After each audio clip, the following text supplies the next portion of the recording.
ஒவ்வொரு தெருவில் இருக்கக்கூடிய பிரச்சனைகள், குறிப்பாக போர்க்கால அடிப்படையில் தொகுதி மக்கள், குறிப்பாக பெண்கள் சொன்னது, வில்லிவாக்கம் தொகுதியில்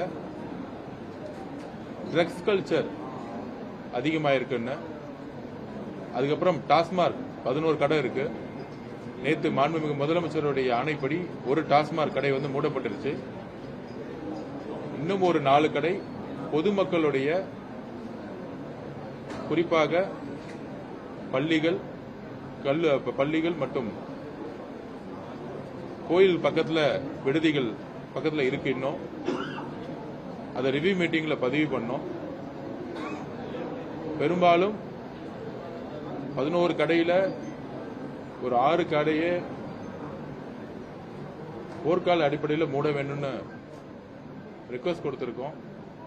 ஏன்னா பெண்கள் எந்த தெருவிலையும் நடமாட முடியல. அதுக்கப்புறம் ட்ரக்ஸ் கல்ச்சரை இம்மீடியட்டா விற்கிறவங்கள குண்டர் சட்டத்தில் அடைக்க சொல்லியிருக்கிறோம். அதுக்கப்புறம் டாஸ்மார்க் கடைகள் மட்டும் இல்லாமல் பிளாக்ல நிறைய பார்ஸ் ஓடிட்டு இருக்காங்க. அதையும் இம்மீடியட்டா இன்னைக்கு நைட்டுக்குள்ள அரெஸ்ட் பண்ண சொல்லியிருக்கிறோம்.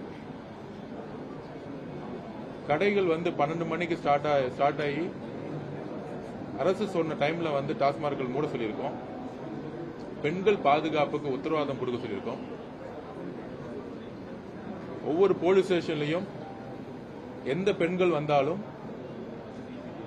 ஸ்டேஷன்ல இருக்கக்கூடிய சிசிடிவி கேமரா ஆன் ஆயிருக்குன்னு சொல்லியிருக்கோம். அது மட்டும் இல்லாமல் யார் போலீஸ் கம்ப்ளைண்ட் கொடுத்தாலும் அதை வீடியோ ரெக்கார்ட் பண்ண சொல்லியிருக்கோம். அதுக்கு சட்டமன்ற உறுப்பினராக ஒரு ஐடி விங்ல இருந்து ஒரு ஐடி விங்க சப்போர்ட் பண்றதுக்கும் ரெடியா இருக்கும்னு சொல்லியிருக்கோம் ஒவ்வொரு போலீஸ் ஸ்டேஷன்லையும். கம்ப்ளைண்ட் கொடுக்கும் பொழுது கம்ப்ளைண்ட் கொடுக்கக்கூடிய பொதுமக்களும் கம்ப்ளைண்ட் வாங்கக்கூடிய அதிகாரிகளும் ஒரு வெளிப்படைத்தன்மையுடன் அந்த வீடியோவை பதிவு பண்ணி ரெக்கார்ட் பண்ணிட்டா நாளைக்கு இருதரப்பு பக்கத்திலும் எந்த பிரச்சனை இருக்காது. ஸ்டேஷன், போலீஸ் ஸ்டேஷன் எல்லாமே சிசிடிவி கேமரா இப்பையிலிருந்தே 24 மணி நேரம் இயங்கணும் சொல்லியிருக்கோம். எல்லா ஸ்ட்ரீட்லையும் சிசிடிவி கேமரா பதிவு செய்யணும்னு பதிவு பண்ணியிருக்கோம். கார்பரேஷன்ல கம்ப்ளைண்ட் கொடுக்கக்கூடிய பிரச்சனைனா போலீஸ்ல கம்ப்ளைண்ட் கொடுக்கக்கூடிய அந்த பதிவே, அந்த கம்ப்ளைண்ட்டையே ரெக்கார்ட் பண்ண சொல்றதுக்கும் நாங்கள் சொல்லியிருக்கிறோம். அதுக்கப்புறம் இங்க எலக்ட்ரிசிட்டி பெரிய பிரச்சனையா இருக்கு. 3 மணி நேரம் 4 மணி நேரம் கரண்ட் அறிவிக்கப்படாம ஆஃப் பண்றாங்க. இனிமேட்டு பொதுமக்களுக்கு கரண்ட்டை அதோட டிஸ்ட்ரிபியூஷனை ஸ்டாப் பண்ணா தகவல் கொடுக்காம பொதுமக்களுக்கு இந்த டைம் 6 மணிலிருந்து 10 மணி கரண்ட் இல்லைன்னா அதுக்கான காரணங்களை பதிவு பண்ணணும்னு சொல்லியிருக்கோம்.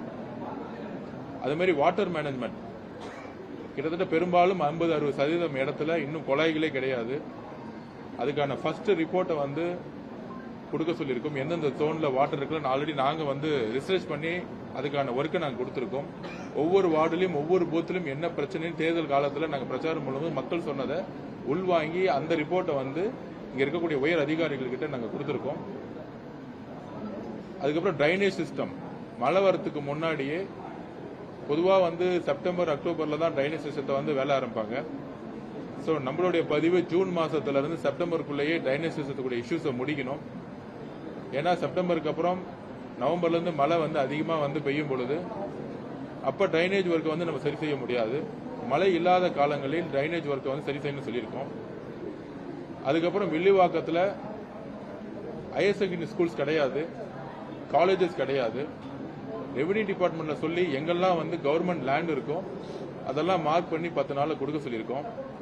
இமிடியட்டா ஹையர் செகண்டரி ஸ்கூல்ஸ், அப்புறம் ஒரு ஆர்ட்ஸ் காலேஜ், ஒரு இன்ஜினியரிங் காலேஜ், ஒரு மெடிக்கல் காலேஜ் திறக்கணுங்கிறது எங்களுடைய குறிக்கோள். அதுக்கு லேண்டை இமிடியட்டா மார்க் பண்ணி கொடுக்க சொல்லியிருக்கோம். கன்சர்ன் டிபார்ட்மெண்ட் மினிஸ்டர் அப்பாயின்மெண்ட் பண்ண பிறகு இங்க இருக்கக்கூடிய பிரச்சனைகளை அமைச்சர்களிடம் சொல்லியும் துறை உயர் அதிகாரிகளிடம் சொல்லியும் சரி செய்யறதுக்கு எவ்ரி மந்த் ரிவ்யூ மீட்டிங், பிரச்சனைகளை குறை சொல்றதோட ஒவ்வொரு ஃபைலும் எங்க தேங்குதுன்னு சொல்லிட்டு ஒரு டேஷ்போர்ட் சிஸ்டத்தை கிரியேட் பண்ண சொல்லியிருக்கோம்.